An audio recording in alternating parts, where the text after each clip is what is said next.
Okay, so today I'm gonna start with Turtle. And Turtle, he's another carnal, a little bit younger, around the same age as Toto, but just maybe a year, 2 year, maybe somewhere around that same age. But him as well. He holds the same values as older carnals do. As far as principles and disciplining and holding people accountable for their actions. However, him as well is slowly adapting to producing a. This call and your telephone number will be monitored and recorded.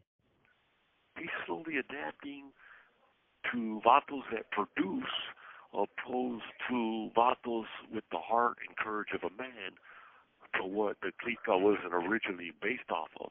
You understand what I'm saying? So, he's slowly shifting, to that leniency, if you will. You understand?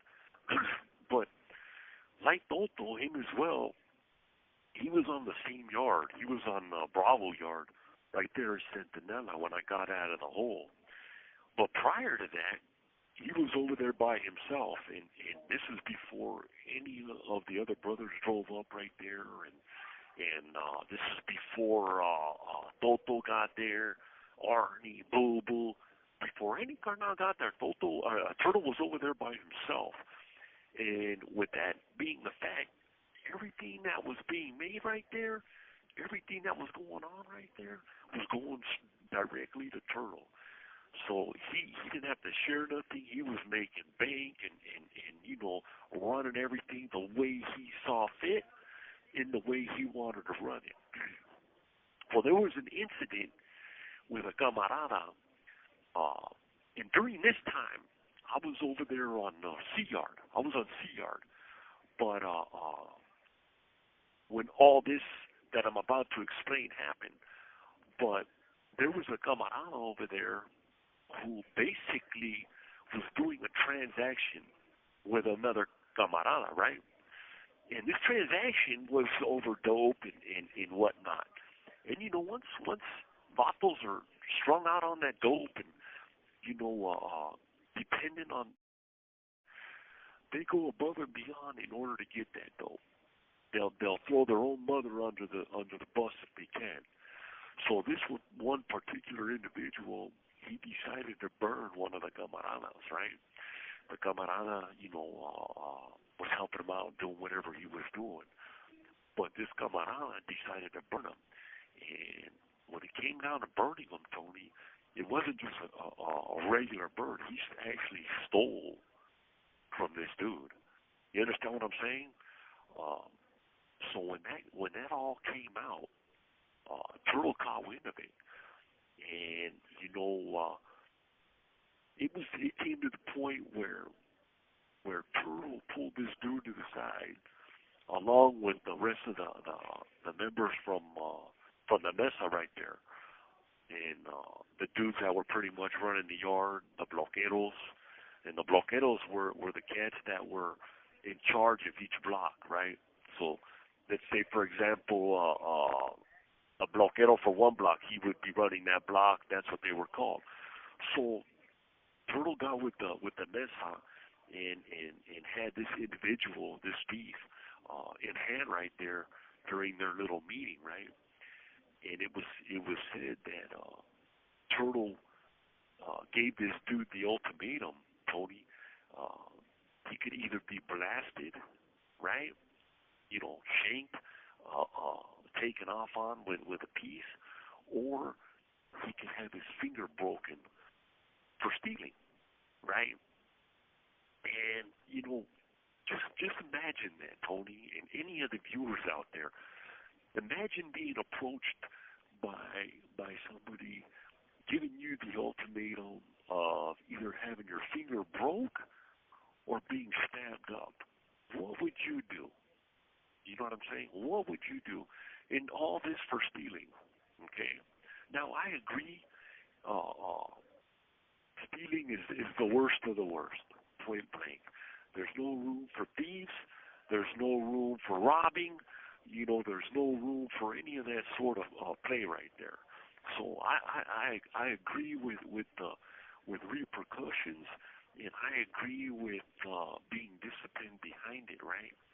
Uh, but to that extent, I don't know.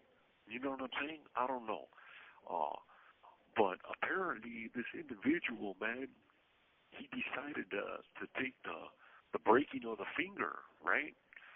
So when he decided to go that route, I believe they were on the yard right there at one of the tables, man, and they were sitting right there, and homeboy had his hand flayed out on the table, right?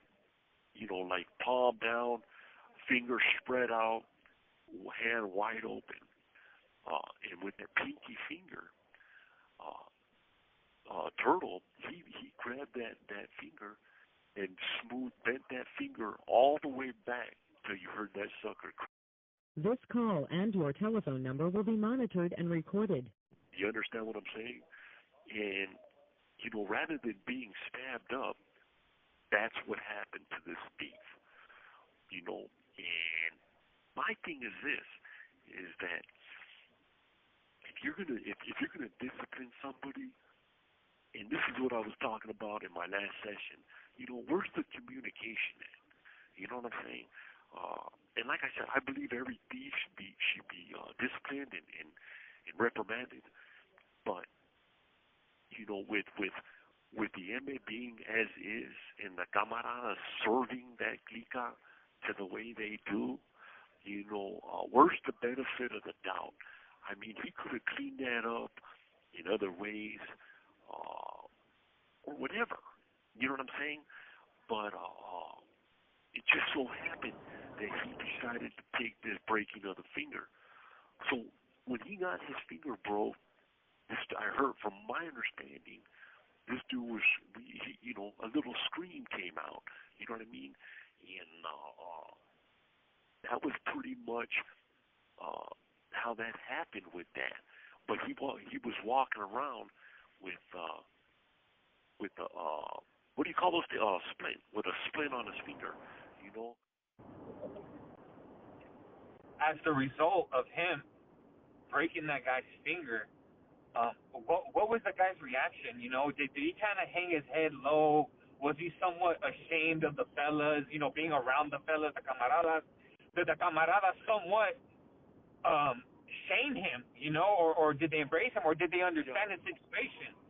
Well, look, I mean, I can speak for myself and assume what I thought about it, right? I mean, first of all, I would assume that the first thing coming out of him would be nothing but shame. You know, his physical action, nothing but shame, embarrassment, Tony, full embarrassment on having a grown man snap his finger back, busted, opposed to getting whacked. You know what I'm saying? I mean, just the fact that he even put himself in that position. You know what I mean? So on top of shame, on top of embarrassment, on top... This call and your telephone number will be monitored and recorded. On top of pain and suffering, and just having to deal with the fact of walking around with a busted finger because of something he stole. I mean, it's the lowest of the low. You know what I mean? And for Turtle to put somebody in that position, how demeaning is that, Tony? You understand what I'm saying?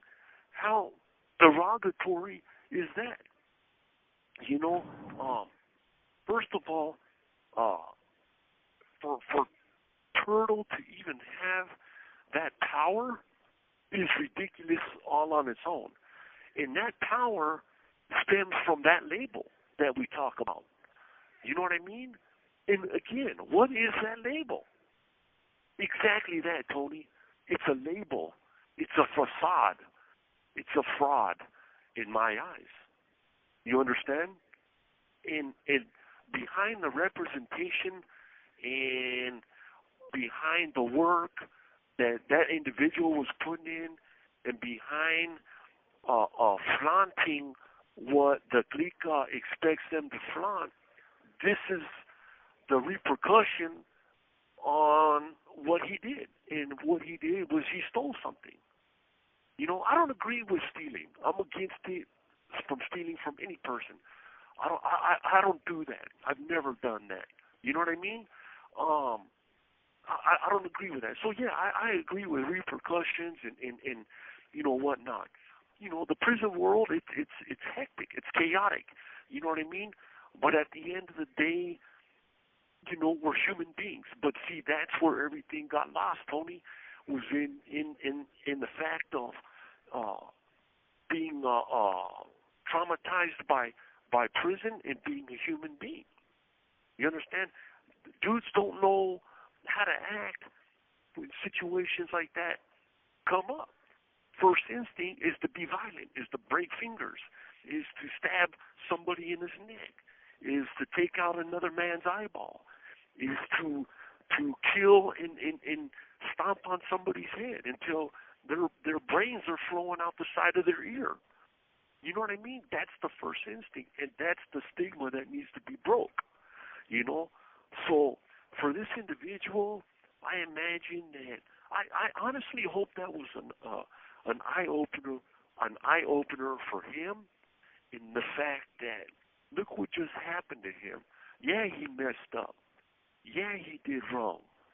But did it have to be that extreme to where he had to be sitting on a table, another man bending his finger all the way back in order to break, with the victim's peers amongst him looking at him, thinking what they're thinking, in either disgust or in either enjoyment and fulfillment, or just in a state of shock where they're just so how do you say it? They're just so used to that particular thing happening that they're just stagnant. So for that individual, yeah, I imagine all of the above, Tony. And what's sick really is that guy's mindset, his way of thinking.